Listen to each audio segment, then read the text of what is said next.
Bonsoir à tous, c'est la 16e étape ce soir de notre marathon électoral. Et quelle étape, puisque c'est la ville de Bruxelles qui est au centre de notre débat. La ville, comment la décrire? Prestigieuse certainement, puisque c'est le siège de nombreuses institutions internationales, mais populaire aussi à Laken, Neder ou dans les Marolles, bourgeoise aussi, autour du bois de la Cambre et de l'avenue Franklin Roosevelt. En un mot, c'est une ville multiple.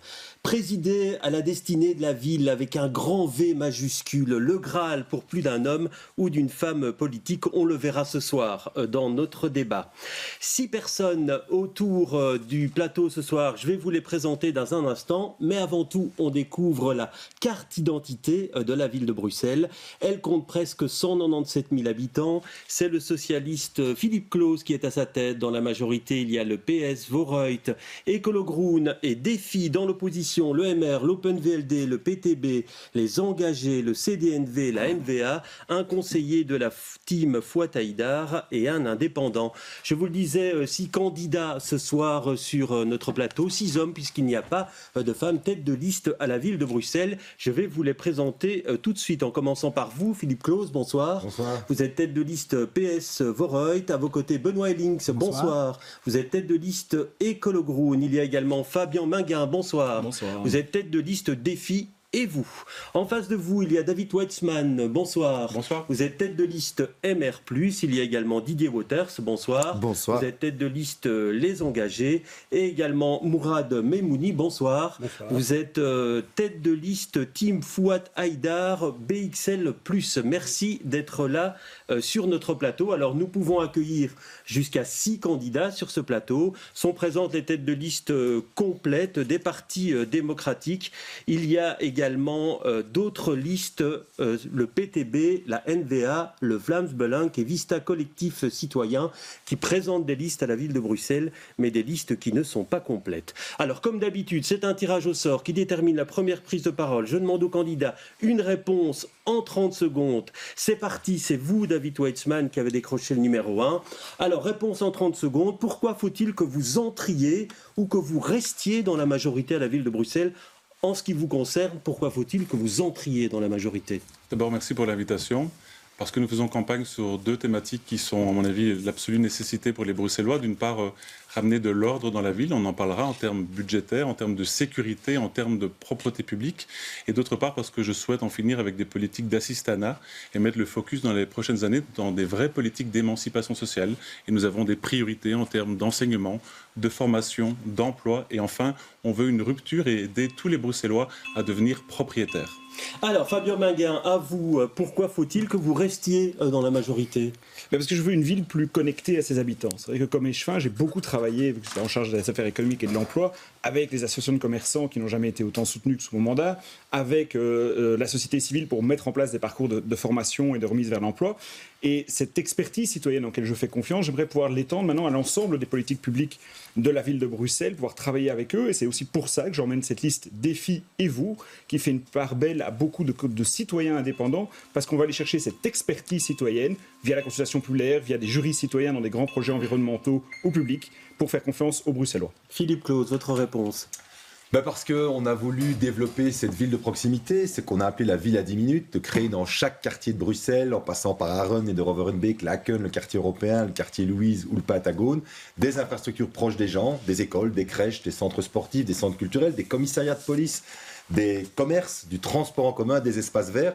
Toute cette ville qui fait qu'aujourd'hui, on n'a jamais eu autant d'habitants sur la ville de Bruxelles, qui sont notre meilleure preuve de la réussite de ce projet, c'est que les gens reviennent vivre en ville. Benoît Ellings. Ecolo Groen a travaillé à changer cette ville, à faire en sorte que ce soit une ville en bonne santé, mais surtout des Bruxelloises et des Bruxellois en bonne santé. Ça veut dire des quartiers apaisés, des quartiers où on respire un air sain et où on ne meurt pas à cause d'un accident de la route. C'est ce que nous avons fait. Maintenant, il faut améliorer encore le quotidien des Bruxelloises et des Bruxellois, par exemple, en les faisant bien bouger et bien manger. C'est très important, à commencer par les écoles et les crèches. Et c'est là qu'il faut servir à nos enfants des repas sains, équilibrés et bio qui font en sorte que ces Bruxellois vivront dans une ville particulièrement agréable à vivre, où ils pourront grandir et se développer. Didier Waters, à vous. Les engagés CDNV, c'est la proposition aussi d'un changement de logiciel dans la gouvernance, dans les pratiques, dans la manière de faire la politique. La vieille politique, pour nous, c'est terminé. Il faut le faire autrement. Il faut faire avec les Bruxelloises et les Bruxellois. C'est essentiel. Nous avons fait et nous avons proposé, et nous proposons un programme bruxellois qui a été fait collectivement avec des gens issus de la société civile, des gens qui sont dans tous les quartiers, dans tous les secteurs. Et on n'a pas de clients, nous. Nos seuls clients sont les Bruxelloises et les Bruxellois. Alors, Mourad Memouni, terminé, pourquoi faut-il que vous entriez dans une majorité ? Mais tout simplement, nous sommes devenus, malgré nous, l'incubateur de la colère des Bruxellois, qui voulons la matérialiser en action positive et pragmatique. Nous voulons être en phase avec les citoyens, avec une vraie concertation, non telle qu'elle l'a été durant ces dernières législatures, où elle a été tronquée et truquée. Et c'est la raison pour laquelle on veut remettre le débat au cœur du citoyen, nous focaliser sur des thématiques qui s'embriquent l'une comme l'autre, comme la sécurité, la mobilité, le logement, l'économie, l'enseignement. Et c'est la raison pour laquelle nous demandons aux Bruxellois de nous faire confiance.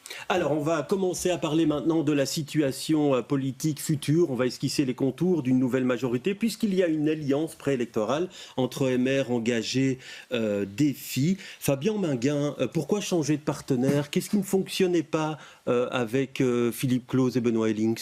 Moi, j'ai juste pris acte des déclarations, notamment de M. Hellings, sur vos plateaux sur VX1, qui disait qu'il cherchait la majorité la plus progressiste possible et qui cherchait à travailler avec le PTB. C'est pas ma ligne de conduite. Je n'ai pas vocation à mener une ville, alors certainement pas avec le PTB, mais non plus dans une majorité qui court derrière le PTB. C'est pas mon projet de ville. Ce que je veux, c'est un projet et une coalition où le programme de Défi et vous peut s'appliquer le plus pleinement possible.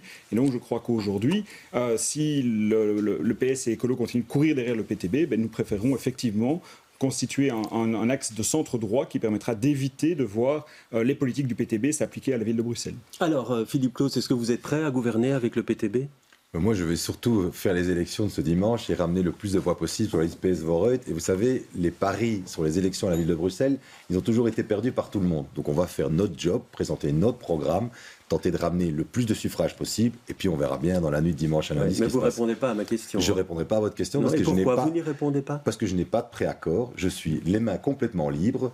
J'ai un programme très contenu avec 170 pages, budgétisé, plus de 500 mesures, et je vais d'abord défendre mon programme. Et j'espère, comme tous les partis souvent, obtenir une majorité absolue pour pouvoir appliquer tout mon programme. Oui, alors Benoît Hellings, c'est vrai que sur notre antenne, vous avez dit à propos du PTB qu'il se mouille.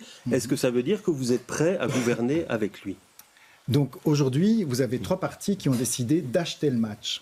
Moi, je propose qu'en fair play, je suis chemin des sports, on a organisé la journée mondiale du fair play à Bruxelles, on joue fair play et on joue le match sur le terrain avec nos propositions. Et c'est vrai que je souhaite pour la population bruxelloise les politiques les plus progressistes possibles pour accompagner les Bruxelloises et les Bruxellois dans la transition écologique qui est nécessaire. Et il faut accompagner le maximum de personnes. Et pour ça, ça passe par des politiques progressistes, en effet.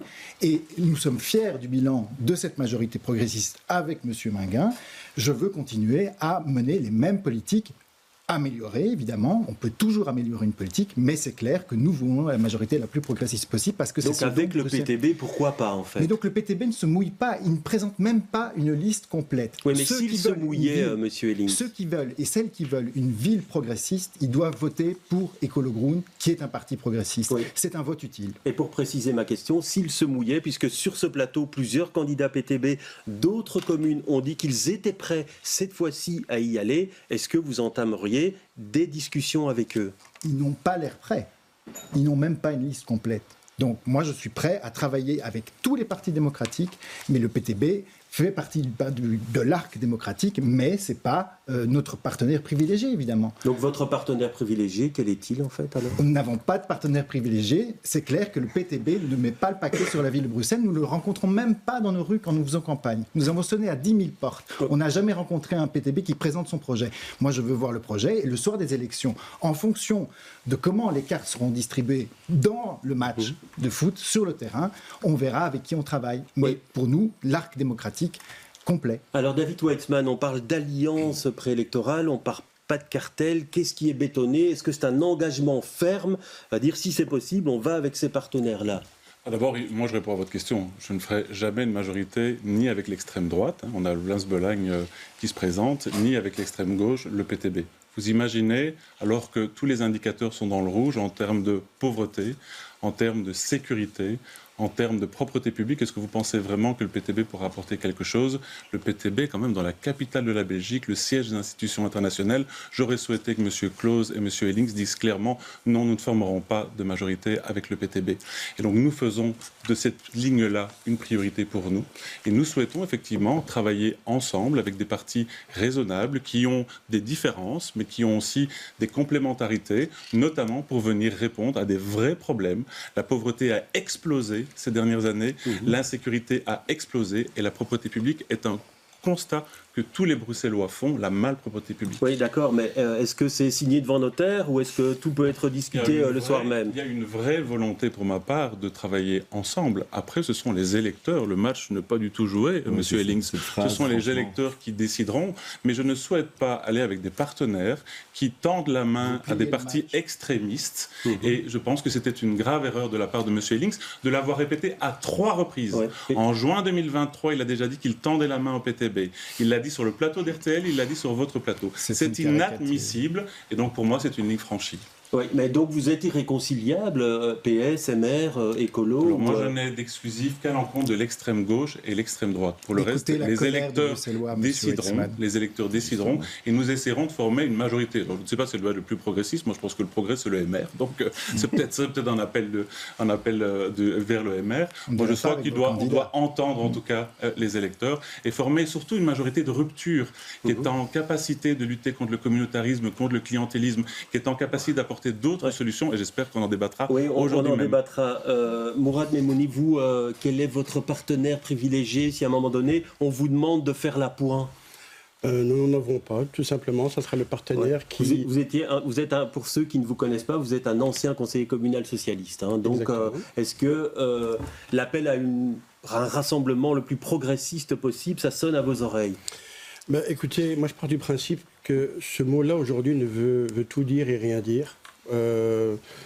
Je pense que ce serait plutôt une alliance pragmatique et non progressiste, un parti avec lequel on pourrait être en phase avec les citoyens. Monsieur Ellings vient juste de dire à Monsieur Huysmans qu'il fallait écouter la colère des Bruxellois. Je tiens juste à lui rappeler qu'il y a eu plus de concertation citoyenne de la colère des Bruxellois durant cette dernière législature que durant ces 30 dernières années. Je pense qu'il est temps de vous le rappeler quand même. On en a eu ces 10 derniers mois une douzaine, ce qui n'est pas négligeable. La dernière législature, on a eu 7. C'est un point aussi à rappeler. La politique doit se faire de manière pragmatique et non dogmatique. Il faudrait arrêter de croire que nous avons la prétention de savoir mieux que tout le monde ce que le Bruxellois veut. Quand j'entends par exemple de la bouche du partenaire de M. Claus, M. Smet, qu'il faut de temps en temps un peu forcer les Bruxellois à aimer ce qu'ils veulent, cette phrase-là... Donc vous êtes prêt à gouverner avec n'importe quel partenaire à partir du moment où j'ai la garantie qu'on pourra être en phase avec les Bruxellois, où une réelle concertation citoyenne puisse se faire et qu'on respecte les Bruxellois, je m'engage à monter avec n'importe qui. Alors Philippe Claus, comment vous réagissez à ces propos de l'opposition quand on met en cause votre politique, votre gouvernance L'opposition s'oppose. Votre politique communautariste, on a entendu aussi. Oui, tous les procès en sorcellerie qui existent, mais honnêtement, je trouve qu'à la ville de Bruxelles, on a quand même réussi. Et je veux le redire par rapport à l'opposition, à ce que l'ambiance soit correcte. Je pense que quand on a vu dans certaines communes comme ça pouvait déraper dans le débat démocratique, ça n'est pas le cas à la ville.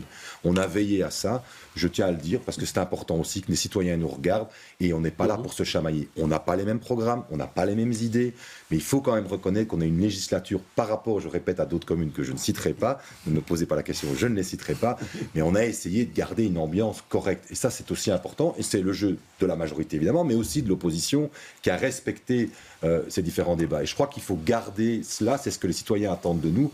Nous arrivons avec des projets qui ne sont pas les mêmes, avec des visions de la ville qui ne sont pas les mêmes, mais on se respecte quand même. Oui, alors Didier Wouters, quand on voit vos programmes, c'est vrai que vous n'êtes pas sur la même longueur d'onde avec le MR sur plusieurs points. Vous avez quand même des différences. Évidemment, que dites-vous à ceux que c'est le petit pousset, les deux petits poussets qui risquent de se faire manger par l'ogre MR ?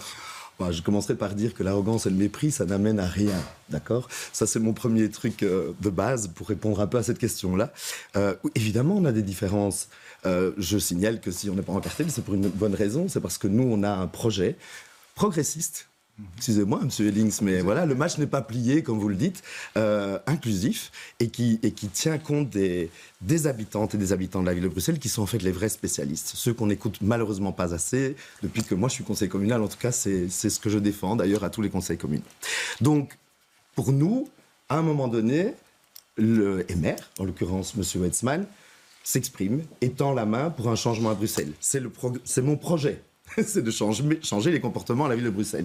Je ne peux quand même pas faire semblant que ça n'existe pas. Je précise, on en a parlé tout à l'heure entre nous, que quand le journaliste m'a interrogé, moi, évidemment, j'ai les mêmes exclusives. L'extrême droite, l'extrême gauche, jamais. On n'a pas le même logiciel, donc ça, on ne va pas pouvoir travailler ensemble. Mais par contre, même avec des divergences, on peut discuter sur un projet pour les Bruxellois et par les Bruxellois, si je peux me permettre, parce qu'on les oublie beaucoup trop. Ouais. Alors, une question pour vous encore, Fabien Minguin. Est-ce que vous n'êtes pas un petit peu écartelé, puisque là, on parle de changement, d'une volonté de changement, d'une volonté de rupture. Or, vous incarnez un bilan dans une majorité, et aujourd'hui, vous êtes en opposition avec deux partenaires de cette majorité. Je ne suis pas en opposition, j'exprime juste que je veux une coalition dans laquelle je peux au mieux développer mon programme. Et de la même manière que parce que j'étais en coalition avec le PS Écolo, je vous donne un scoop, je n'allais pas voter PS Écolo, ce n'est pas parce que je veux éventuellement travailler avec le MR des engagés, j'ai voté MR engagé. À un moment, j'ai mon projet de ville, j'ai envie de le défendre de la meilleure manière qui soit, dans la coalition où je suis le plus à l'aise pour le faire. Et donc oui, après, on a un bilan, et je rejoins ce qui a été dit, on a quand même fait des bonnes choses, et c'est vrai que je dis aussi, il ne sera pas question de détricoter toute une série de projets que nous avons menés dont on est fiers. On a quand même un bilan en affaires économiques, en emploi, d'être en termes de progressiste d'un point de vue écologique. Donc il n'est pas question de détricoter tout ça. Par contre, comme beaucoup de Bruxellois, c'est vrai, j'ai des frustrations, même en étant dans une majorité, quand je vois un certain nombre de sujets où je crois que oui, on aurait pu vraiment mieux faire ou faire autrement. Et j'espère qu'on pourra le faire demain, parce que c'est vrai que, notamment en termes de propreté, moi je ne suis pas satisfait aujourd'hui de l'état de la propreté à la ville de Bruxelles. Ouais, alors, une dernière question politique, Benoît Ellings. Comment vous réagissez à l'opposition qui dit qu'il faut de la rupture, il faut du changement, il y a des pratiques qui doivent cesser? Mais qui cesse les pratiques dont il est question, qui cite les pratiques dont il est question. On a terriblement amélioré la gouvernance sous cette majorité. Souvenez-vous, le cumul intégral, il a été appliqué à la ville de Bruxelles d'emblée, alors que c'était même pas encore obligatoire. On a retransmis le conseil communal en direct sur Internet, les premiers. Aujourd'hui, toutes les communes le font, mais souvenez-vous, il y a 6 ans, c'est pas le cas. Il n'y a eu aucun scandale dans cette majorité. Aucun scandale. C'est la moindre des choses. Mais alors rapidement, quelle pratique finalement on sort de quoi? On sort d'une très rapidement. majorité Monsieur précédente. Ellings qui parle de match plié, alors que moi je trouve que c'est justement bien de dire aux électrices et aux électeurs, ben voilà, il y a des possibilités de partenaires privilégiés. Moi je trouve que c'est intelligent, c'est même très, très bien, c'est même très démocratique. Des pratiques. Quand on a travaillé sur Good Move en plein Covid et qu'on a soi-disant fait de la concertation citoyenne, voilà. S'en sont même excusés au conseil communal. Je n'ai pas fini, monsieur Ellings, parce que je sais que vous aimez bien couper tout le monde. Mais on quand parlera même. de Good Move. Et je vais vous donner un simple exemple en termes de pratique, si je peux me permettre, en termes de pratique. C'est un bête exemple, je ne vais pas citer de nom, parce que voilà. Quand vous avez des locaux de la ville de Bruxelles qui sont loués à des ASBL et que je parle à une de mes collègues échevines de la majorité, je dis tiens, c'est bizarre, ils affichent votre parti là. Ah ben c'est normal, ils payent leur loyer, c'est chez eux, c'est tout. Et que vous pourriez être plus précis. Non, parce que moi je suis pas comme ça, mais c'est des faits. Et quand c'est quelqu'un qui met une autre affiche, pas de la majorité, tout à coup, elle ne peut pas le mettre. Ça, ce sont des comportements. C'est du comportement. Ouais. C'est ça qu'il faut changer. Rapidement, une réponse. Les affiches électorales. Je suis désolé. On a fait ensemble, Didier, parmi la réforme en 2018, tous ensemble, majorité-opposition. Je sais, on était à la base de ça. Je le précise. Sur la réforme de tous les mandats. On a diminué de 70% l'ensemble des mandats. De plus de 70% les rémunérations. Allez, reconnaissons, Benoît vient de le dire, on a quand même réussi à vraiment épurer une série de choses. Il y a toujours mieux à faire. On peut mieux faire. Et reconnaissons que la ville, qui avait parfois un spot très compliqué, on peut dire quand même sur la gouvernance ici, Vous pouvez nous faire beaucoup de procès sur les projets, et je trouve que c'est intéressant et qu'on y vienne sur les projets. On va y venir. Mais reconnaissons sur la gouvernance, on a tout fait pour vraiment travailler sur la transparence. Oui, rapidement, M. Weitzman, et puis on passera au... Non, mais je ne veux pas parler des pratiques clientélistes qui sont propres à certains partis politiques ou même communautaristes qui nous ont poussé à faire voter là, en extrême urgence, juste à la fin, une motion notamment sur le retour des signes convictionnels dans l'administration. Je trouve ça un petit peu triste. Mais en termes de participation citoyenne, reconnaissons que d'une part, il y a un échevin qui a essayé de faire ce qu'il pouvait en termes de participation citoyenne, mais sur tous les grands projets, que ce soit le Donderberg à Laken, le Drombone à Laken ou Good Move, ils ont essayé d'imposer, à plusieurs reprises d'ailleurs, imposer et opposer finalement les Bruxellois. Même quand il y a des recours qui sont gagnés par les citoyens, ils réintroduisent le même projet. Donc c'est un déni complet de la participation citoyenne et c'est en opposition complètement avec le projet de co-création de la ville de Bruxelles. C'est assez simple.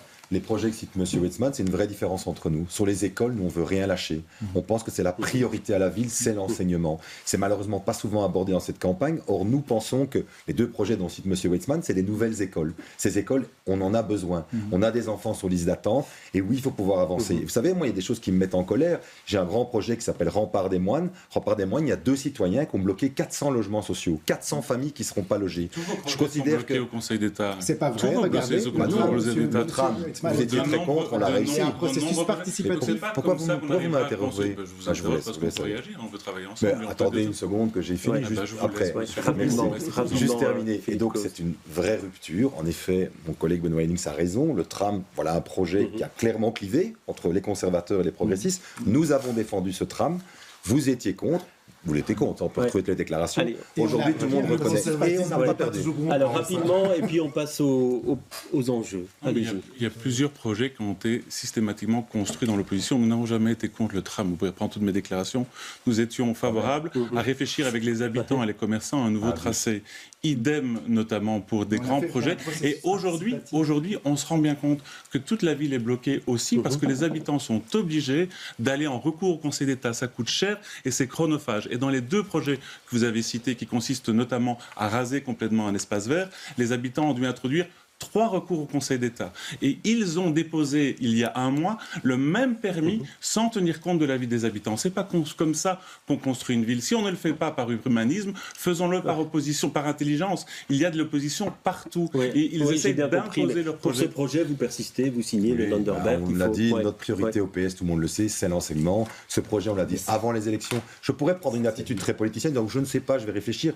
Tout le monde sait que si je suis élu, je poursuivrai le projet. Allez, on va pas passer 10 minutes là-dessus, Monsieur Mamouni, et puis on passe au... J'aimerais qu'on puisse reprendre dans le bêtisier la phrase de M. Ellings qui dit que le bilan a été bon. Je tiens à signaler que Bruxelles est montée dans le podium des villes les plus embouteillées au monde. Sur le podium des villes les plus... Oui, mais en contrepartie de quoi? Vous avez fait fuir les classes populaires. Voilà ce que vous avez gagné. Donc, je tiens à rappeler aussi... Est-ce que vous permettez, M. Claus? Je tiens à rappeler aussi qu'on est passé dans le top 10 des villes les plus sales d'Europe, des capitales les plus sales d'Europe, et dans le top 10 des villes les plus insécures d'Europe. Avec pas moins de 40 fusillades depuis le 1er janvier jusqu'à aujourd'hui, ça en fait 1 par semaine. Donc, si cela reflète la réussite d'une législature politique, M. Ellings, grand bien à vous. Alors, si vous le voulez bien, on va passer aux enjeux. On continuera la discussion et vous ne manquerez pas, j'imagine, de vous opposer quand on discutera des enjeux. Les voici résumés par notre journaliste. Impossible de parler de la ville de Bruxelles sans évoquer cet axe important et central, le boulevard Hanspach et son piétonnier. Alors si certains habitants estiment que c'est plutôt agréable de pouvoir se balader ici sans les voitures, d'autres sont un peu déçus des commerces proposés sur le boulevard. Selon eux, on leur avait promis des magasins de luxe et ils se retrouvent plutôt avec de nombreux snacks et de nombreux night shops. Alors ils se posent une question, ces habitants, c'est est-ce que le piétonnier a vraiment tenu ses promesses? Je me situe ici devant l'un des petits garçons les plus connus de la ville de Bruxelles, j'ai nommé le Manneken-Pis. Alors le Manneken-Pis, ce n'est que l'un des nombreux monuments que l'on peut visiter ici dans la commune. Et ces monuments, eh bien, ils amènent de nombreux touristes chaque année.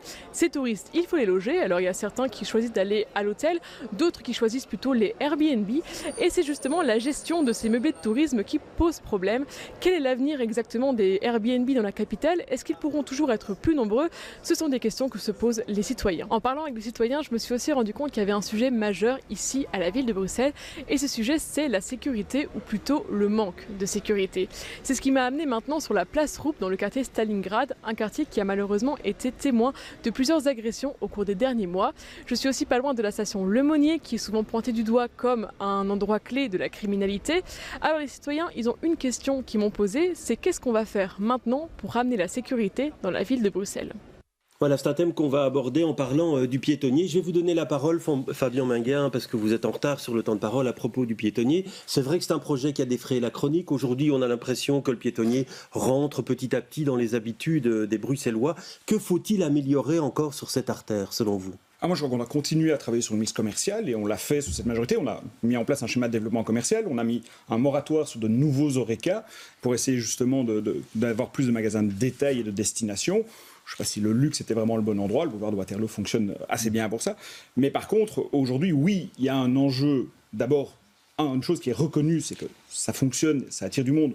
On a des compteurs de passage, on est en moyenne à 1 700 000 personnes qui passent par le piétonnier chaque mois, indépendamment des habitants et des travailleurs. Donc c'est dire s'il y a quand même un succès populaire par rapport à ça. Mais par contre, il y a un enjeu, c'est vrai, sur la propreté. Je trouve que là, on a en termes de vitrine de Bruxelles quelque chose qui est encore raté, notamment en seconde partie de journée et en soirée. Ça, c'est un des enjeux. Et la propreté, quand vous avez un lieu qui charrie autant de monde, on sait qu'il y a une nécessité de renforcer la présence policière pour améliorer le sentiment de sécurité. Et notamment, une de mes priorités, le harcèlement de rue, qui est aujourd'hui vraiment un problème endémique dans nos sociétés de manière générale. On sait qu'on a ce problème-là encore à revoir, mais qui du coup se concentre dans ce genre de lieu et donc participe à ce sentiment d'insécurité. Oui, rapidement, M. Memouni, vous, demain, dans une majorité, qu'est-ce qui changera dans le piétonnier ? Je pense que le piétonnier devrait être revu partiellement. L'idée dans l'absolu est bonne, mais je vois que, par exemple, le piétonnier de la chaussée d'Ixelles est beaucoup plus logique et pragmatique, où on peut laisser les véhicules circuler la nuit, déjà, car j'ai plus l'impression qu'après 22 heures, ça devient un campement pour SDF qu'un piétonnier. La sécurité est grandissante. La colère des Bruxellois est grondante et grandissante à elle aussi. Et oui, concernant le piétonnier, il y a eu clairement une gentrification qui s'est faite. Nous avons tous des commerces de proximité qui ont quitté le piétonnier, qui ont fui. On les voit remplacés par des multinationales. Et ce que je trouve drôle de la part d'une majorité progressiste, c'est que ce sont des multinationales qui ne payent même pas leur impôt en Belgique qui voient le jour aujourd'hui. Benoît Ellings. Le piétonnier est un succès en termes de fréquentation. Il n'y a jamais eu autant de personnes sur ces boulevards du centre depuis qu'ils sont piétonniers. Il y a une réussite de verdurisation, c'est évident. Et nous avons un problème, c'est la hamburgerisation de la partie du piétonnier entre la Bourse et de Broeckère. Et donc il faut pouvoir travailler spécifiquement sur ce tronçon pour lutter contre l'installation. Alors travailler, ça veut dire quoi ? Qu'est-ce qu'on peut faire, empêcher à tout jamais l'installation de snacks ou de fast-food dans les bâtiments possession de la régie foncière de la ville de Bruxelles, que la ville de Bruxelles gère. Vous en avez beaucoup sur cette affaire. Et faire exactement l'inverse de ce qu'a fait l'Échevin MR du commerce dans la majorité précédente, offrir un espace particulièrement bien situé en face de la station de Broeckère à Burger King, à savoir l'entreprise gérée par le 5e de la liste de M. Weitzmann, MR.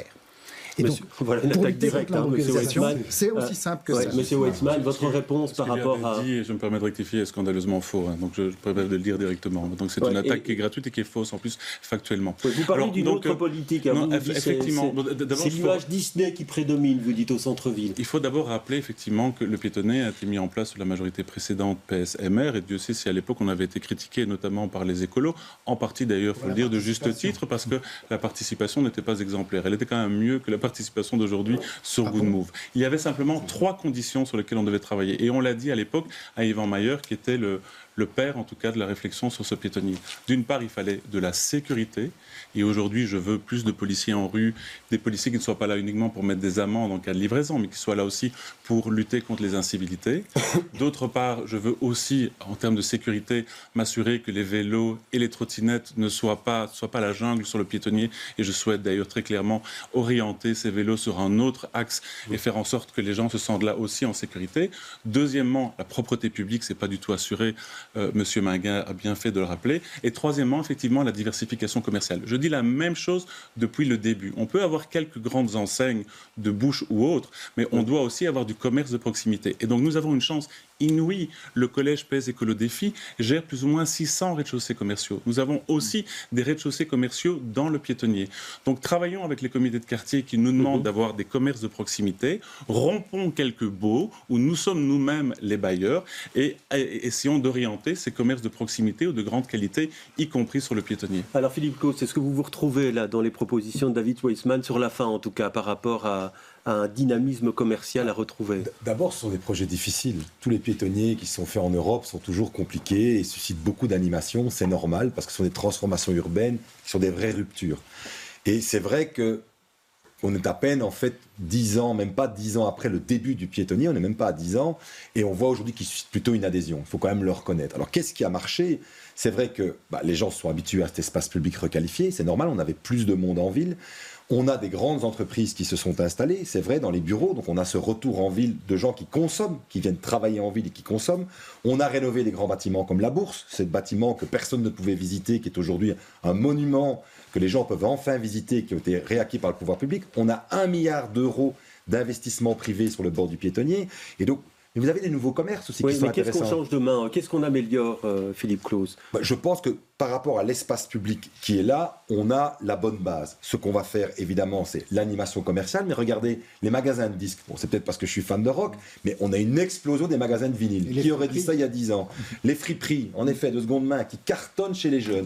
Les magasins de BD, qui cartonnent aussi par rapport à ça. Donc on sent que ce mix, il arrive. Alors c'est vrai que les consommations alimentaires changent, malheureusement, parfois un peu trop vers ces fast-foods, mais il y a moyen de réguler ça. Mais je voudrais quand même qu'on en trace un. Souvenons-nous, il y a 20 ans, on ne passait pas la bourse, on n'allait pas au-delà de la bourse. Aujourd'hui, ce piétonnier, franchement, les gens, moi je voyais encore samedi soir, les jeunes notamment, l'ont conquis. Nous sommes propriétaires de la plupart des rez-de-chaussée commerciaux, donc il n'y a pas moyen de les réguler. C'est un choix politique qui doit être opéré. Nous souhaitons effectivement... Je vais donner la parole à Didier Wouters qui ne s'est pas encore exprimé sur le piétonnier. Je vais embrayer parce que je suis assez d'accord.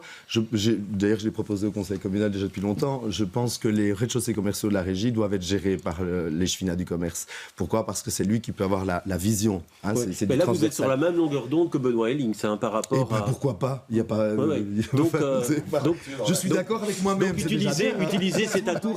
En fait, le bail de Burger King. Mais moi, je pense qu'il faut de la qualité. Je suis moi-même commerçant, donc je sais un peu quand même de quoi je parle. Je veux du qualitatif sur la ville. Et c'est malheureux. Dans le piétonnier, c'est pas le cas. Et on peut se réjouir, M. Bourgmestre, des grandes enseignes qui arrivent, mais moi, j'aimerais bien quand même qu'il n'y ait pas que ça. On a cité quelques exemples, d'accord.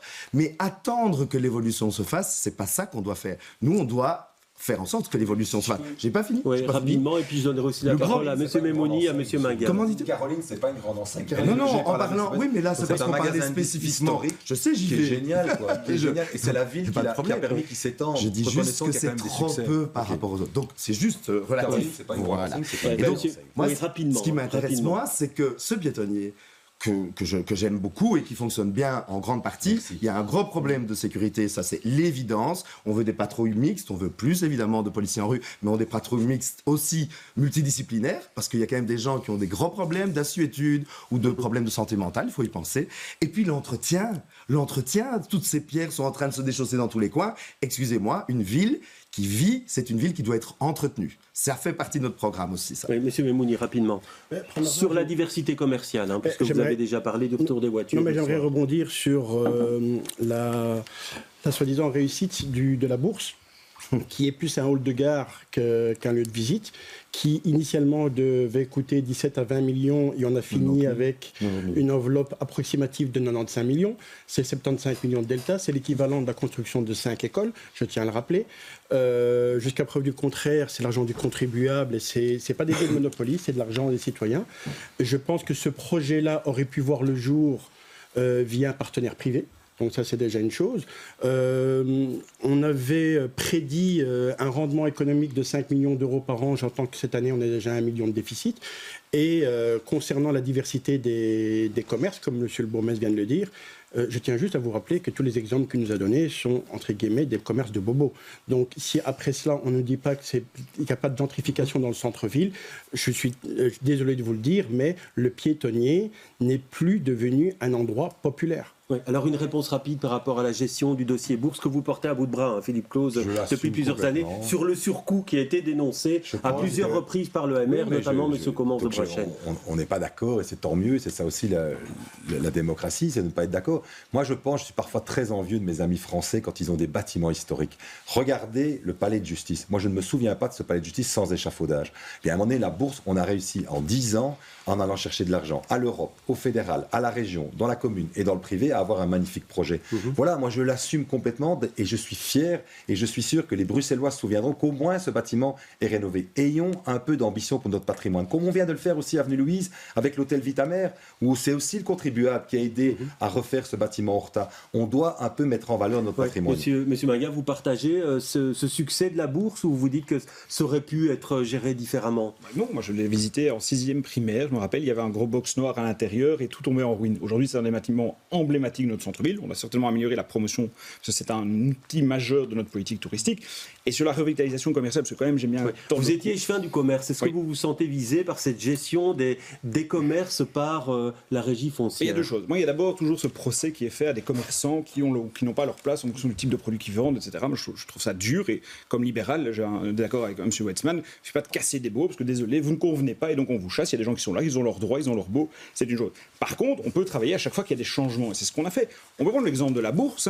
L'exemple de la bourse, il a accueilli un restaurant qui aujourd'hui est étoilé vert Michelin. Voilà. Alors ça participe peut-être à la gentrification que vous appelez, mais on ne peut pas dire qu'on n'a pas mis du qualitatif. D'autres projets que nous avons accompagnés, qui sont les résultats de cette majorité, c'est par exemple, alors c'est des snacks. Mais aujourd'hui, il faut savoir que l'Horeca a évolué vers une snackisation pour avoir moins de personnel, moins de coûts, etc. Mais c'est vrai qu'on a Pizza et Bella qui arrive. Alors on va me dire c'est un snack, oui, mais c'est parmi les 50 meilleures pizzas du monde qui arrivent sur le piétonnier. On a Maïtanour, très connu à XL et à Saint-Gilles, qui vient aussi s'installer sur la zone piétonne.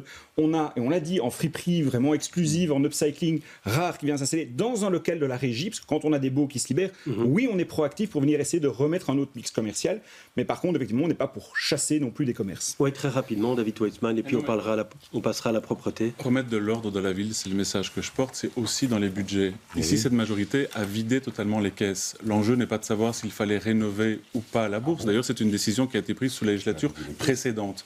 Ici, le problème, c'est au début, le projet était à 17 millions, et puis à 25 millions, et puis jusqu'il y a 2 ans, monsieur le bourgmestre, il était à 42 millions. Vous n'avez jamais voulu, mais comme ici même, répondre à des questions. Comment est-ce qu'un projet peut passer en 2 ans de 42 millions à 95 millions? Je vous ai posé combien de fois la question? 10 fois. Combien de fois vous avez répondu? 0 fois. Ça, c'est l'ouverture du bâtiment. Oui, mais ce n'est pas suffisant, monsieur le bourgmestre. On peut faire un projet qui est bien mené sans pour autant dilapider l'argent public. Et c'est la moindre des choses que de répondre aux questions des Bruxelloises et Bruxellois. Et donc, qu'est-ce que vous avez fait avec cet argent? Alors, je vais vous expliquer, puisque vous me dites j'ai vidé les caisses, pourtant vous êtes économiste. Quel est le budget cumulé de la ville, le boni cumulé? Je ne suis pas là pour répondre à vos questions, monsieur. Vous avez vidé. Répondez-vous comme ça. Si vous pouvez de temps en temps répondre aux questions, notamment des journalistes, qu'est-ce que vous avez fait de cet argent? Donc depuis 22 ans que le Parti Socialiste s'occupe du budget, le budget est à l'équilibre. 2 années, il ne l'a pas été. Laissez-moi répondre quand même. 2 années pendant le Covid. Il est à l'équilibre et nous avons 28 millions de boni cumulés. On peut quand même nous faire beaucoup de procès à cette majorité, mais nous sommes dans les 5 dernières communes de la région bruxelloise à avoir un budget à l'équilibre. On ne peut pas dire qu'on a vidé les caisses quand on a 28 millions de très rapidement, parce que Didier Waters nous donne la parole et Benoît Elling, ça a très peu parlé encore. Fact-checking, ce n'est pas moi qui le dis, c'est la tutelle qui a envoyé un courrier il y a 1 mois et qui rappelle non seulement que les provisions ont été vidées, mais qu'en plus, la charge de la dette est en train d'exploser pour atteindre 100 millions d'euros. Quand il y a un delta de 50 millions, c'est de l'argent. Moi, combien de fois j'ai dit au conseil communal, l'argent, c'est pas gratuit. Et quand on vient, monsieur le bourgmestre, et je suis d'accord avec vous, vous dites, on parle pas assez d'enseignement. Moi, je veux plus qu'il y ait d'écoles sur le Dunderberg, que les choses soient claires, mais je veux qu'il y ait des écoles, hein. C'est parce que vous dites toujours, si vous êtes contre le Dunderberg, vous êtes contre les écoles et l'enseignement. Non. Qu'est-ce qu'on aurait fait avec ces 50 millions sur la ville de Bruxelles?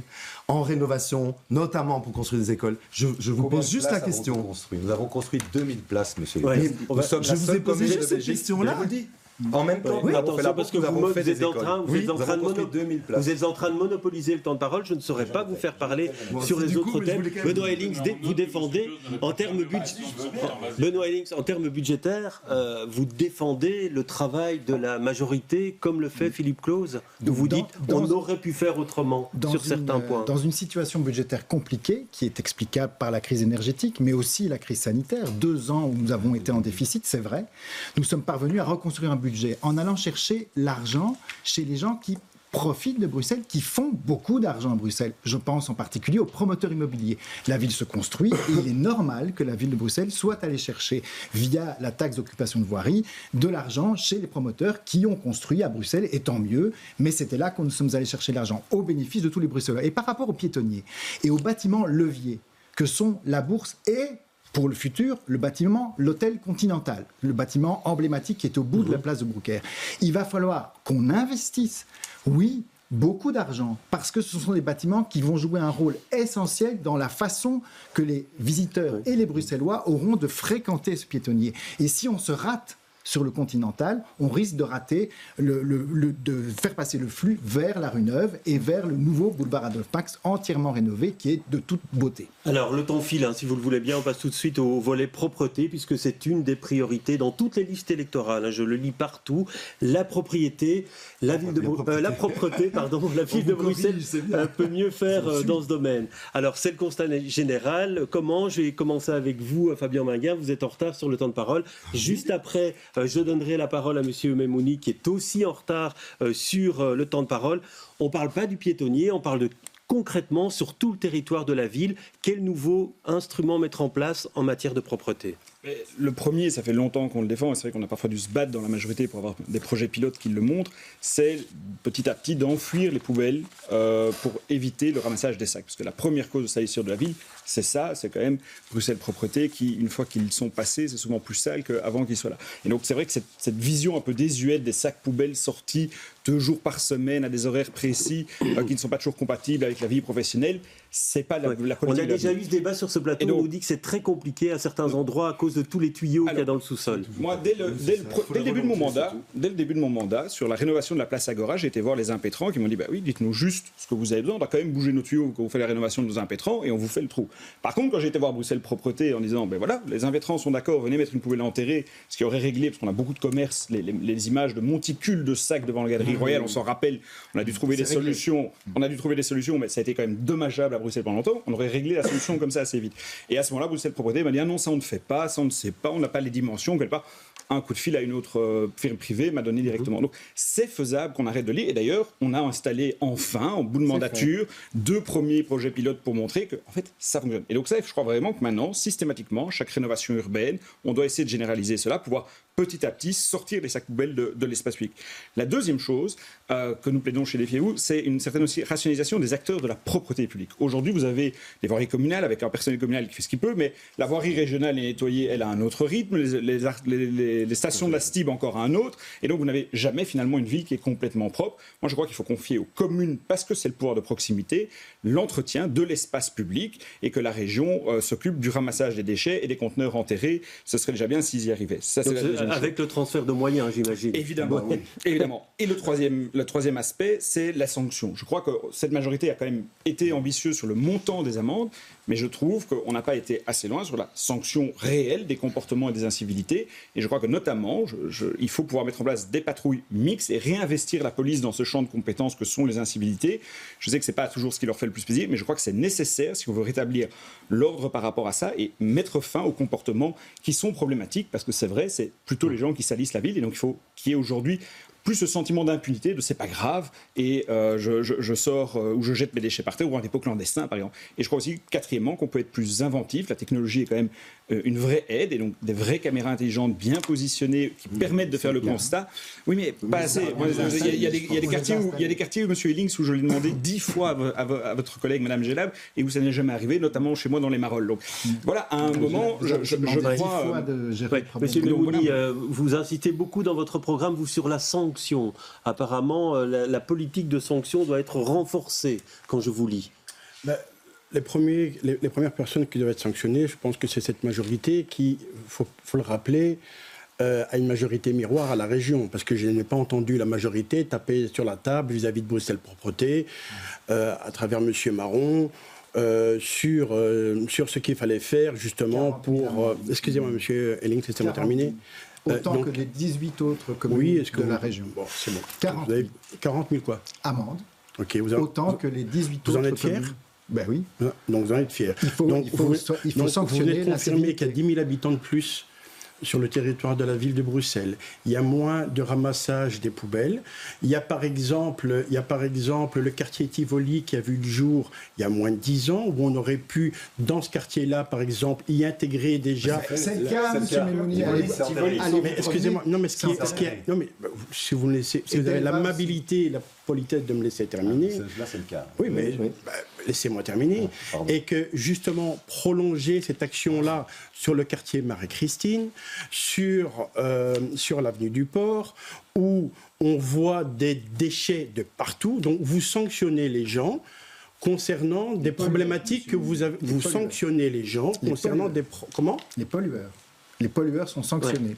Oui, les pollueurs. Terminé, parce que comme ça, on donnera la parole à M. Elie juste après.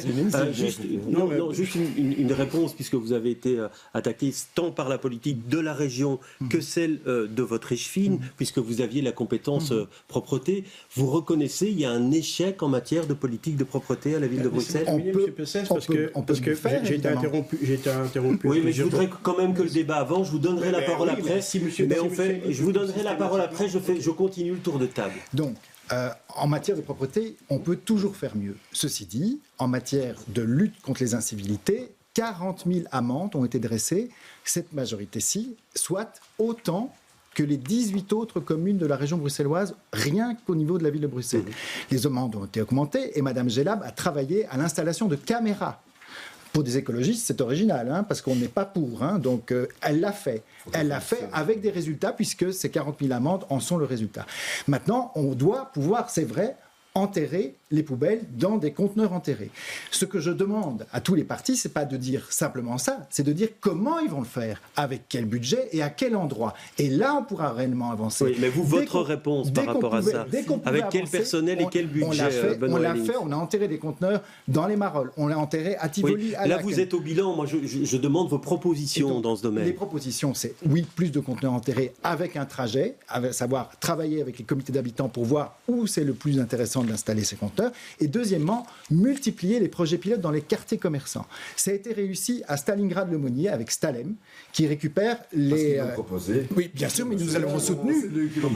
Et c'est la meilleure façon de pouvoir gérer les déchets produits par les commerçants dans des quartiers populaires. Comme par exemple, on devrait pouvoir faire la même chose à Marie-Christine, qui est aussi concernée par la malpropreté, et les commerçants doivent être partenaires. Nous avons trouvé une solution avec les galeries du centre, un autre type de commerce. Il faut multiplier ce type d'initiative parce qu'on se rend compte, malheureusement, que c'est aussi parfois les commerçants qui salissent eux-mêmes leur propre quartier, contrairement à leur propre intérêt et à l'image de Bruxelles. Alors, David Weitzman, je voudrais vous poser une question par rapport à ce qu'on peut lire dans un de votre acte où il faut dire qu'il faut revaloriser les agents. Je crois que j'ai lu que vous dites que certains sont payés à peine 300 €. Est-ce que vous pourriez expliciter cette... D'abord, je vais vous répondre tout de suite, mais vous dire que j'ai déposé des textes en 2019, en 2021, en 2024, 40 propositions pour faire différemment en termes de propreté publique. On est allé visiter des villes, Mechelen, Anvers, Namur, Liège, qui toutes ont des dispositifs, parfois pas faciles, parce que la propreté publique, c'est pas facile à gérer, mais qui n'existe pas sur le territoire de la ville de Bruxelles. Et donc, je vais vous répondre directement. Nous venons avec 3 propositions phares. D'une part, travailler sur la question de l'éducation. On a bien vu qu'il y a des villes où, en travaillant sur des programmes, notamment avec les enfants, on arrive à changer des mentalités. Les enfants sur le respect de l'espace public, sur le respect de la propreté. 2, vous savez que je veux repartir d'une page blanche pour la prochaine législature en termes de budget. Et oui, c'est vrai, je mets plus de budget sur la sécurité et plus de budget sur la propreté publique. Et tout à fait, je veux revaloriser la fonction d'agent de propreté. Alors, il y a certains agents ALE qui gagnent ALE plus 300 €. Le problème, c'est qu'ils sont parfois maintenus pendant de très longues années. C'est ça que j'ai dénoncé à plusieurs reprises, tout simplement parce qu'ils n'habitent pas le territoire de la ville de Bruxelles. Donc, allez parler avec eux. Ils travaillent en particulier dans le Pentagone. Ils sont complètement dévalorisés et complètement démotivés. Et le troisième volet, lorsque je serai bourgmestre de la ville de Bruxelles, si les électeurs me font confiance, je prendrai les compétences de propreté publique. Parce qu'il faut effectivement plus de contrôle et plus de sanctions. Et seul le bourgmestre peut motiver ses équipes, notamment les équipes de police, pour aussi, par toute une série de brigades, de lutte contre les incivilités, renforcer cette question de propreté publique et surtout en faire une priorité. Par ailleurs, ce que je dis là, c'est du court terme. Je suis tout à fait favorable à enfouir davantage les déchets. Le seul problème, c'est reconnaissons que ça fait 15 ans qu'on enfouit 5 ou 6 bulles à verre chaque année. C'est compliqué parce qu'il y a des impétrants. Cette solution est une solution à moyen et long terme. Je veux des solutions à court terme pour changer la ville de Bruxelles. Oui, alors Philippe Claude, est-ce que vous voulez vous aussi reprendre la compétence propreté si les électeurs en décident? Écoutez, un bourgmestre, il doit gérer beaucoup de choses. Et puis c'est assez simple, le bourgmestre, c'est lui qui délègue en début de législature, puisqu'il a d'abord toutes les compétences, puis il les délègue. Je pense que l'essentiel qui est dit, c'est qu'en fait, d'abord, il faut remercier les balayeurs. Franchement, je pense que c'est des gens qui font un boulot incroyable et je ne veux pas qu'on les invisibilise. Chaque fois que j'ai un comité de quartier, je demande aux gens de saluer leurs balayeurs, de leur dire bonjour. Ils font un boulot incroyable, que ce soit d'ailleurs à Bruxelles Propreté ou à la ville de Bruxelles. Et donc très mal payé pour certains. Non, alors, ceux qui n'habitent pas la ville de Bruxelles, mais monsieur, on engage tout le monde, monsieur. On est les seuls à nommer. Vous voulez faire péter le statut. C'est pas vrai, monsieur Clauze. Allez discuter avec ceux qui habitent le centre-ville, c'est pas vrai. Je vous l'ai déjà dit à plusieurs reprises, ça a été on va laisser terminer Philippe Clauze Claude si vous le voulez bien. Donc certains très mal payés. Donc en fait, c'est 300 € en plus de leur chômage. C'est de l'activation en fait. Donc attention, ils ont le chômage et il ne faut pas payer 300 € par mois. C'est les heures qu'ils prestent. C'est en plus, c'est la fameuse agence locale pour l'emploi. N'allons pas raconter qu'on paye 300 € des balayeurs. Ça n'est pas vrai. Donc, mais soit. Ce que je veux dire aussi, c'est que pourquoi est-ce qu'on veut en fuir? Parce qu'en fait, le bon citoyen qui sort par exemple sa poubelle le dimanche à 18h, elle n'est pas relevée, et c'est normal dans les tri de Bruxelles Propreté, avant le lendemain à 7h du matin. Et en fait, c'est cet amas de sacs poubelles. Parce qu'en fait, je crois que les citoyens sont de plus en plus éduqués, honnêtement. Même si 40 000 amendes, reconnaissez, comme l'a dit M. Ellings, que c'est énorme. Donc ne dit-on pas que la police ne fait pas son boulot et que la ville de Bruxelles ne fait pas son boulot. Mais il faut pouvoir trouver des systèmes. Et le temps d'en fuir, on peut peut-être travailler aussi avec des containers. Des containers qui seront un peu au bout de la rue, vous ferez quelques mètres pour aller jeter le jour où vous avez fait du poisson, les choses comme ça. Comme ça existe en Espagne, comme ça existe en France, comme ça existe en Suisse. Mais c'est vrai que le sac poubelle devant la maison, c'est ce qui donne cet aspect qui n'est pas intéressant. Oui, attendez, parce que M. Waters n'a pas encore parlé là-dessus. Et je voudrais vous faire réagir sur un point de votre programme, Didier Waters. Vous dites, contrairement à l'évolution actuelle, augmenter le nombre de poubelles publiques. On sait qu'à Gênes, par exemple, on est passé par une diminution du nombre de poubelles, et c'est un échevin des engagés qui l'avait fait à l'époque. Vous trouvez que c'est une mauvaise politique? C'est-à-dire que c'est pas une mauvaise politique d'enlever dans certains quartiers résidentiels les poubelles, c'est une très mauvaise politique d'en enlever 500, et notamment dans les quartiers très densément peuplés et commerçants. Voilà, premier élément. Deuxième élément, pour moi, il faut remettre des poubelles à certains endroits et il faut que ce soit des poubelles de tri. Parce que si on veut éduquer la population, vous dites il y a les pollueurs, je suis d'accord, mais moi je suis assez d'accord aussi avec ce que David vient de dire en disant il faut aussi éduquer les gens. Et pas que les enfants, les adultes aussi, si je peux me permettre. Parce que c'est d'éducation permanente à un moment donné. Et donc, oui, si on remet des poubelles et qu'elles sont de tri, on va pousser les gens à trier et à faire le boulot. J'insiste sur le fait qu'on a dit tout à l'heure, il y a des compétences régionales et des compétences communales. Bon, on verra quel gouvernement arrivera sur la table et comment ça se fera. Mais clairement, j'ai toujours dit, le système de ramassage des poubelles, en fait, je vous rejoins là, monsieur Bourgmestre, des poubelles à Bruxelles, c'est d'un archaïsme moyenâgeux, quoi. C'est un truc de fou avec les poubelles en plastique partout. Donc oui, on doit les enfouir. Oui, ça marche en Italie, en Espagne, en France, dans des tas de métropoles. On peut le faire.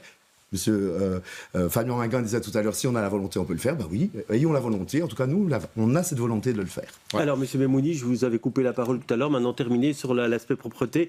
Et puis, on parlera du plan Good Move. C'est un thème qui vous intéresse aussi très fort, ainsi que les autres candidats. Je vous écoute pour la propreté. Je vois que tout le monde est plein de bonne volonté, mais personne ne passe à l'action.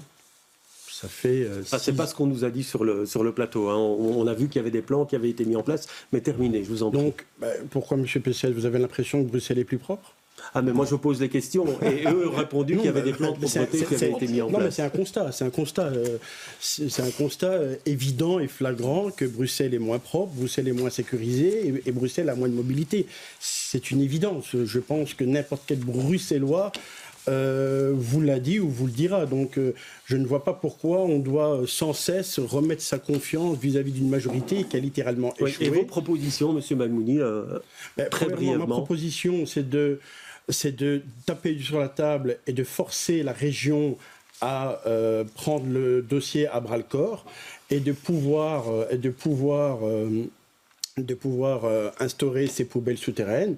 C'est d'agir, de sensibiliser les gens et pas de les contraindre en disant il y a moins de ramassage de poubelles, il y a moins de possibilités, mais on vous met des amendes. C'est ce qu'a fait cette majorité, par exemple, en supprimant des places de parking et en doublant le nombre d'amendes pour stationnement. Ça, c'est un exemple de l'échec de cette majorité. Alors, on va reparler de cette politique du stationnement et de la circulation dans notre prochain volet, c'est le plan Good Move. Parce que contrairement à d'autres communes, il a tenu bon le plan Good Move à la ville de Bruxelles.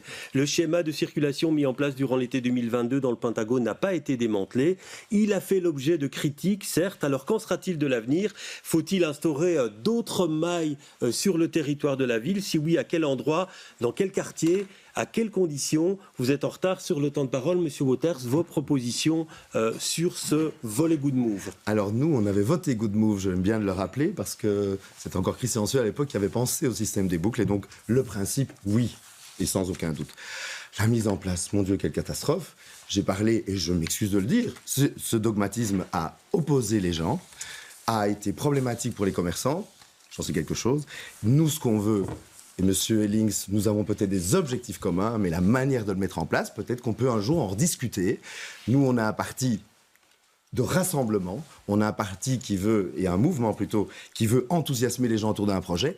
On peut s'enthousiasmer autour d'un projet de mobilité, mais pour ça, il faut vraiment fédérer. Pour ça, il faut vraiment faire en sorte que sur 100 habitants, il y en ait 90 qui veulent jouer le jeu et pas 10. C'est tout. C'est simple, hein. Voilà. Alors, Monsieur Ellings, est-ce qu'on continue et si oui, comment à l'avenir ? Mais donc, vous saluez la réussite de Good Move Pentagone. Ok, très bien. Donc, je dis que la maille n'a pas été démantelée, c'est tout ce que j'ai dit. Et qu'il y a encore des critiques. Donc, voilà. La réussite, c'est que nous avons créé des quartiers apaisés qui sont extrêmement dynamiques d'un point de vue commerçant, puisqu'on en a parlé tout à l'heure. Désolé. Il y a 40 000 personnes entre Rogier et Fontenas un samedi de février, ce qui démontre que le centre-ville est terriblement attractif. Nous avons fait venir 4 millions de visiteurs à Plaisir d'hiver. C'est beaucoup. C'est beaucoup de faire venir 4 millions de visiteurs. Et 60% d'entre eux sont venus en train. Donc le changement de mode de transport a été opéré. Donc on continue alors, Benoît Ellings. Donc il faut continuer à atteindre l'objectif d'amélioration de la qualité de l'air pour lutter contre les maladies qui sont endémiques dans nos quartiers, à savoir les maladies pulmonaires. Et il faut pouvoir améliorer la sécurité routière. Pas plus tard que ce matin, il y a eu un chauffard qui a foncé dans un des filtres Good Move. Heureusement, il n'a tué personne, mais c'était l'objectif. Nous avons diminué drastiquement le nombre de personnes blessées ou, pire, tuées sur la route dans le Pentagone. C'était l'objectif. Ces objectifs ont été atteints. Et il faut continuer dans une dynamique pareille. On peut changer de nom. Et on peut changer de méthode, on peut encore plus voir les citoyens avant la mise en œuvre, évidemment, et on peut fonctionner autour des écoles. C'est ça qui est prioritaire pour nous. Il faut sécuriser les abords d'école parce que c'est là où les enfants forment leurs poumons et que c'est très important de ne pas leur opposer un air vicié, pollué. Alors, David Weitzman, Didier Waters nous disait, on a voté le plan Good Move, et pourtant, vous, dans votre programme, vous dites, Good Move, il faut tout mettre à plat, repenser tout. Donc, ça veut dire qu'on repart d'une page blanche. Oui, il faudra partir d'une page blanche, ça c'est clair. Il faudra partir avec des plans. Pas vraiment sur la même longueur d'onde que les engagés. Des plans de circulation quartier par quartier. Ici, il y a eu un problème dans la participation citoyenne, mais aussi dans la définition des mailles et dans la façon de les implémenter. Et honnêtement, dire que ça s'est passé calmement dans le Pentagone, c'est pas très respectueux des dizaines d'interpellations citoyennes que nous avons obtenues, des manifestations devant le conseil communal et des modifications qui ont déjà été apportées à Good Move Pentagone à la demande notamment des libéraux. Nous avions déposé 10 demandes de modification. Nous en avons obtenu 4 et il en reste 3 encore que je veux, parce qu'on doit tout à fait mettre le système à plat pour les autres communes. Je suis d'ailleurs pas favorable à ce que le PS et Écolo sont en train de mettre en place à Laken, avec une grande maille Good Move sur Laken. Par ailleurs, ce qui existe déjà, je veux apporter des corrections. Et donc je l'ai dit, le filtre royal pose problème. Les marolles sont beaucoup trop enclavées. Il faudra réouvrir une partie de l'axe et le bout de la rue Antoine Dansart bloque une partie du canal. Et donc il faut un plan avec de la fluidité pour toutes et tous. Vous devrez être plus bref dans vos prochaines réponses, s'il vous plaît. Vous aussi, Monsieur Claus. Donc, sur le plan Good Move, on met tout à plat ou alors on continue, par exemple, sur le plan de Laken, dont parlait Monsieur Weitzman, est-ce qu'on continue dans la même philosophie? Le plan de Laken, il n'y en a pas, donc je ne sais pas où il l'a vu, mais s'il y en a un qui nous le montre. Sur le site internet, quartierAPZ.be, Elke van den Braan l'a confirmé. Allez-y, Monsieur Claus. Alors, qu'est-ce qu'on fait? Est-ce que vous pensez qu'il faut continuer à corriger le système? De toute façon, les plans de mobilité, ils suscitent toujours beaucoup de débats et ils sont tout le temps à être améliorés et à être changés. C'était le cas dans plein d'endroits qu'on a bougé en permanence et on en bouge encore. Moi, je l'ai dit, je pense qu'il y a une partie des filtres qui devraient pouvoir être autorisés de passer pour les riverains. C'est un truc qu'on n'a pas prévu, qui n'est pas très compliqué, puisqu'ils ont une carte riverain, de pouvoir encoder ces plaques. J'ai demandé pendant 4 ans. Allez rapidement, s'il vous plaît. Je pense que vous avez beaucoup à parler tous les deux, et donc je vous demanderai vraiment d'être bref, s'il vous plaît. Écoutez, moi, je suis très bref. Je pense que c'est tout le temps un work in progress. Comme on dit, c'est des choses complexes par rapport à ça, mais ce qui est derrière, c'est surtout de refaire de l'espace public agréable. Je vous invite à aller voir la porte de Ninove, qui est un endroit magnifique, apaisé, et d'aller voir ce que nous avons fait devant l'école Klavertjevir dans le quartier nord, parce que la priorité, c'est les abords des écoles qui doivent être pacifiés en termes de circulation routière. Ce sont nos enfants qui doivent d'abord être protégés. Ouais, alors, Monsieur Memouni, pour vous, il faut tout revoir quand je vous lis. J'ai déposé une motion dans ce sens, où j'ai demandé un moratoire concernant le plan Good Move, et j'aimerais que si les électeurs nous le permettent de monter en majorité, pour immédiatement revenir en arrière concernant vous le plan supprimez tout, quoi, en fait, si j'ai bien compris. On supprime tout, on enlève tout, et on repart d'une page blanche avec une vraie concertation citoyenne où on met piétons, usagers des transports publics, cyclistes et usagers de véhicules l'un à côté de l'autre et pas l'un en face de l'autre, tel que ça a été fait. Une vraie concertation citoyenne à travers le site de la ville de Bruxelles, où les gens peuvent se connecter, it's me, on clique, on vote, oui, non, on avance. Une vraie concertation et non une concertation tronquée et truquée telle qu'elle l'a été durant cette législature. Ouais, je vous sens perplexe, Fabien Maguin, parce que vous dites qu'il faut un partage équilibré de l'espace public. Vous y trouvez votre compte dans ce qui a été fait à la ville? Simplement, moratoire, ça veut dire qu'on ne touche plus à rien. Voilà. Et tout remettre à plat, est-ce que ça veut dire qu'on enlève, quand on a créé des espaces pour les commerçants, quand on a créé des skateparks pour les jeunes? C'est pas ma vision de la ville. Et je demande de retirer les blocs de béton immédiatement. Moi, je vous interromps jamais. Mais voilà, c'est pas. Quoi qu'il en soit, ce que moi je demande, et c'est vrai, c'est un de mes points d'accroche parfois avec le partenaire écologiste et Groen dans la majorité, c'est d'avoir une vraie évaluation. On a plusieurs indicateurs qui sont bons, en termes effectivement de qualité de l'air, en termes de diminution du trafic de transit. Il faut se rendre compte qu'avant la mise en place de cette maille de mobilité, 42% du trafic, c'était du transit. Et donc ça bloquait finalement les habitants, ça bloquait les visiteurs des commerces, etc. Par contre, oui, moi je crois qu'il faut une vraie évaluation. Quand on a travaillé Good Move, on l'a travaillé rue par rue. Et à l'époque, les gens de la mobilité venaient nous donner les taux de trafic de transit rue par rue pour nous convaincre qu'il fallait éventuellement mettre des filtres là ou là ou là. Et aujourd'hui, qu'on doit évaluer le plan, on a 10 critères. Et sur les 10 critères, on en prend 3-4 et on dit c'est une réussite. Moi, je crois qu'il y a effectivement des quartiers où je m'interroge quand j'entends effectivement, parce que j'ai cette proximité avec les commerçants, certaines difficultés, notamment dans les Marolles, si certains filtres ne sont pas trop serrés. Et l'autre aspect, là je rejoins Monsieur Claus, c'est vrai, c'est les passes. Si on a mis ces filtres, et ces filtres intelligents, c'est aussi pour gagner de la fluidité. Et c'est vrai que ça a été un vrai combat. Quand on avait pris le principe pour aider les gens qui doivent travailler, les livreurs, les professions libérales, à avoir des passes, ça a été parfois un vrai combat avec M. Dunn pour faire inscrire un commerçant sur la liste. Et mon cabinet devait appeler 3 fois. Oui, mais Monsieur Elling, c'est ce qu'il y a eu trop de dogmatisme dans la... Oui, je crois que là, il y a eu un peu de dogmatisme. Quand des grandes firmes, sans citer de marque, demandent des passes pour leur flotte, ce qui est normal, et qu'on dit, vous pouvez en avoir 10, c'est aberrant. Une réponse rapide. Il y a eu combien d'intercabinets? Combien de fois est-ce qu'on s'est retrouvés ensemble à 3 pour pouvoir faire en sorte d'améliorer le plan? Et on l'a fait, 50 fois, et on l'a fait 200 fois dans des réunions publiques, et on doit continuer. S'il faut faire 1000 réunions pour pouvoir améliorer la mobilité, le passage des transports en commun, on n'en parle pas, mais ce plan a amélioré la vitesse commerciale des trams et des bus. Et ça a fait que des gens aujourd'hui gagnent du temps dans les transports en commun pour se rendre au travail, pour aller consommer de la culture ou faire du sport. Et aujourd'hui, c'est ça le résultat de Good Move. Aujourd'hui, c'est une ville qui est en santé. Je tiens juste à rappeler que j'ai 3 entreprises qui ont avec une flotte de 12 véhicules, et il m'a fallu 1 an et demi pour obtenir un pass. sur 12 véhicules, 1 an et demi. Alors, me dire, monsieur Links, que... Et d'ailleurs, c'est votre collègue à votre droite qui me l'a donné, qui me l'a octroyé.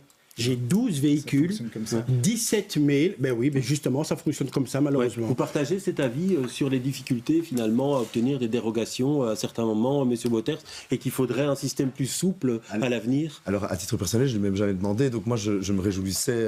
Je l'avais déjà entendu sur un autre débat par votre collègue sur la possibilité pour les habitants de Bruxelles de pouvoir quand même utiliser ces filtres, on va dire. Moi, je trouve ça bien, sauf que pendant 6 ans et pendant toute la réflexion de la mise en place, qui n'a pas duré 6 ans, on aurait pu y penser. Moi, j'ai participé à titre personnel comme chef de groupe, notamment de l'opposition, à toutes les réunions. C'était le vendredi avec M. Dunt, qui disait oui, mais qui faisait non, jusqu'au jour où j'étais le tout seul à aller à cette réunion. Quand on parle de concertation, M. Ellings, il faut le faire. Moi, c'est bien les mots, très bien. Moi, je veux qu'on se retrousse les manches avec ceux qui ont envie de le faire, M. Ellings, et qu'on pose des actes. Point barre, c'est tout.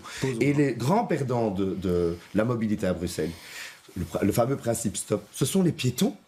Les piétons, on les a complètement oubliés. Hein. Enfin, la ville a dit. Les piétons sont. Je marche dans ma rue. Monsieur Ellings, je marche tous les jours. C'est bien la seule chose que je suis sûr que je fais tous les jours. Moi, je vis dans le Pentagone. Quand je suis censé, Monsieur Ellings, s'il vous plaît, vous coupez tout le monde, c'est très bien. Mais quand je dois aller quelque part et que je sais que je mets normalement 6 minutes et quand j'en mets 40, il y a un problème. Et moi, je ne suis pas une personne âgée, je ne suis pas malvoyante, je ne suis pas à mobilité réduite, d'accord? Donc, il va falloir vraiment mettre l'accent sur les piétons, parce qu'une ville qui se vit, c'est une ville aussi sur laquelle on peut marcher, d'accord? Je le dis, c'est tout. Je rappeler, M. Pessès, que ces chiffres sont complètement faux, parce que M. Dont nous a dit lors du dernier conseil communal, quand j'ai déposé la motion Good Move, que le trafic de transit avait baissé de 20% ces 2 dernières années. Et j'aimerais juste attirer votre attention que le télétravail a augmenté de 20% durant ces 20 dernières années. Donc, de facto, ces chiffres coïncident parfaitement avec l'augmentation. Augmenté de 20%, c'est 20 dernières années. Non, c'est 2 dernières années. C'est 2 dernières années, autant pour moi. Non, c'est deux dernières années. Et donc, quand Bruxelles est placée dans l'une des villes les plus embouteillées au monde et dans le top 3 des villes les plus polluées d'Europe, ne me dites pas que le plan Good Move va réussir. Une réponse rapide, Benoît Ellings, sur la question des trottoirs, et puis on passera au coût du logement. Oui, l'entretien de la ville des trottoirs. Une réponse rapide, et puis on passera au logement. C'est un autre thème important. On a inauguré, il n'y a pas plus tard qu'avant-hier, dans le quartier européen, des trottoirs complètement refaits. 100 arbres ont été plantés là et 9 rues complètement rénovées au niveau des trottoirs. Il faut continuer, Monsieur Wauters, il faut continuer. L'avantage de Good Move, c'est qu'aujourd'hui, moi, je me rends dans les Marolles, à pied, alors que j'habite le long du canal. Je ne faisais pas ça avant parce qu'il y avait énormément de voitures qui passaient. Et aujourd'hui, je vais consommer dans le quartier où vous avez votre boutique, à pied. Je le faisais jamais avant. Et aujourd'hui, mais si, parce qu'aujourd'hui, nous avons 1 200 000 Bruxellois qui fréquentent, de pouvoir faire une concertation. Je vais vous arrêter, mais ils le font à parce pied. Il reste à peu près 10 minutes et je voudrais au moins faire un tour de table complet sur la question du logement. Comment rendre le coût du logement plus supportable? La question se pose à vous tous, messieurs. Alors la ville, elle a un important patrimoine. C'est un atout puisque sa régie foncière compte près de 4 000 logements. Alors faut-il poursuivre cette politique, achat de logements par la régie foncière et la ville? À quel prix louer ces logements? Faut-il diminuer le prix? C'est le débat que l'on ouvre maintenant. Didier Wauters, je vais faire commencer par vous parce que vous êtes toujours en retard sur le temps de parole. Alors est-ce qu'il faut une autre politique pour la régie foncière de la ville de Bruxelles? J'ai parlé tout à l'heure de comportement à la régie foncière, ce serait intéressant. Moi, je trouve que dans la prochaine majorité, on puisse objectiver vraiment comment les jurys fonctionnent et comment on attribue. Je ne sais d'ailleurs même pas comment ça fonctionne aujourd'hui, clairement, et j'aimerais que ce soit le plus transparent possible pour les citoyennes et les citoyens. Par contre...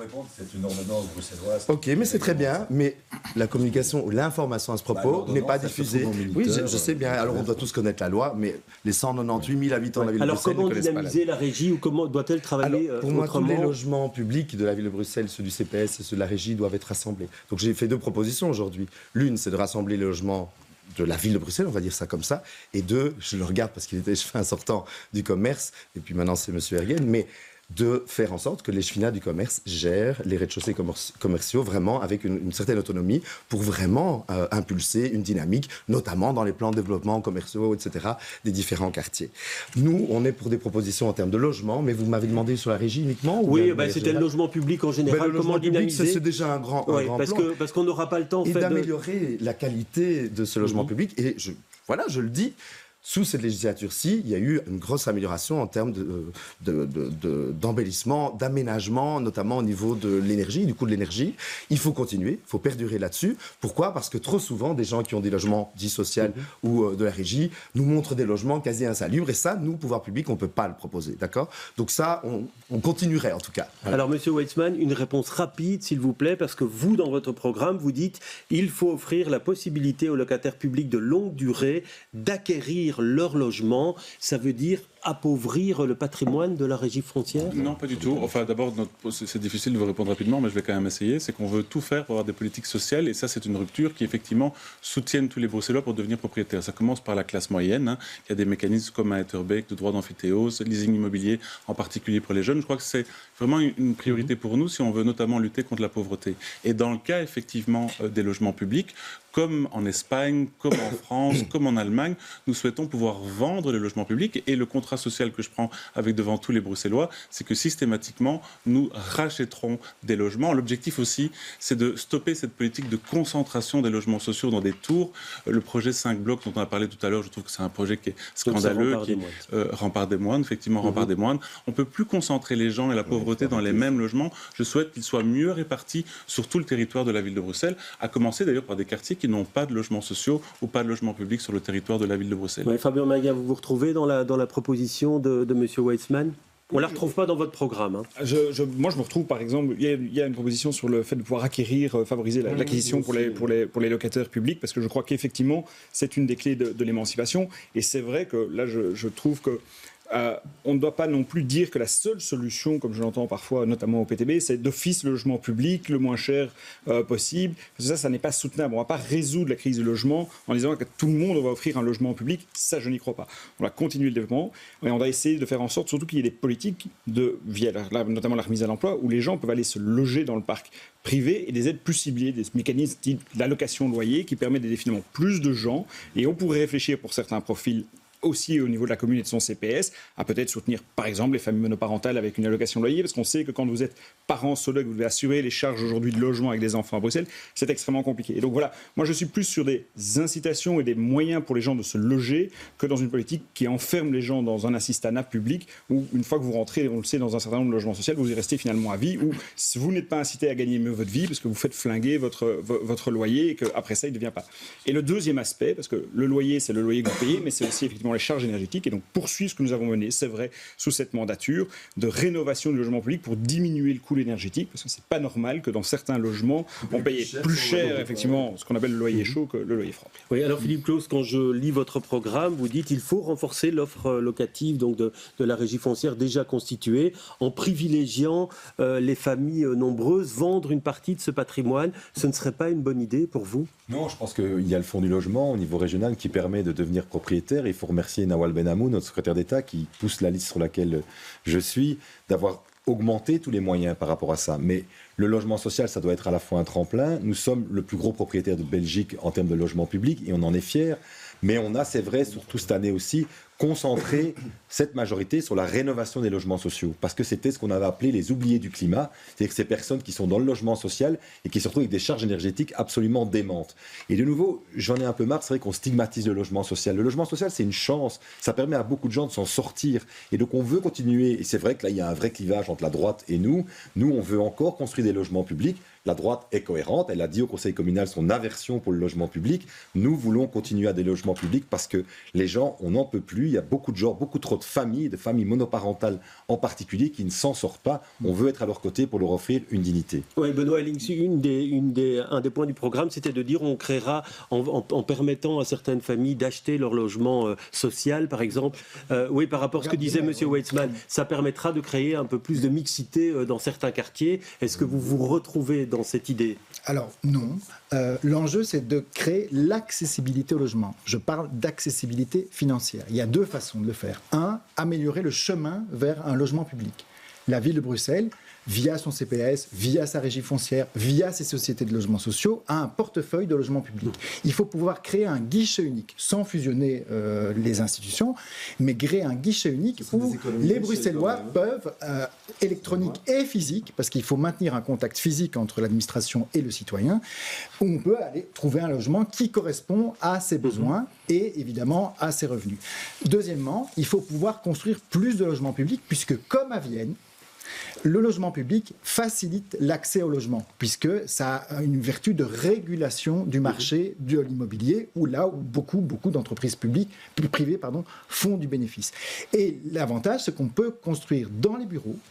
Il y en a beaucoup à Bruxelles, avec le télétravail qui s'est généralisé. On peut construire aussi dans les friches industrielles. Solvay est une opportunité pour la ville de Bruxelles. Il y a des espaces déjà construits qui peuvent être transformés idéalement. Le site Solvay, oui. On ne va pas racheter non, ça, la ville ne fait Solvay, pas. C'est allé de Roverenbeek, c'est ça. D'accord. Très rapidement, s'il vous plaît.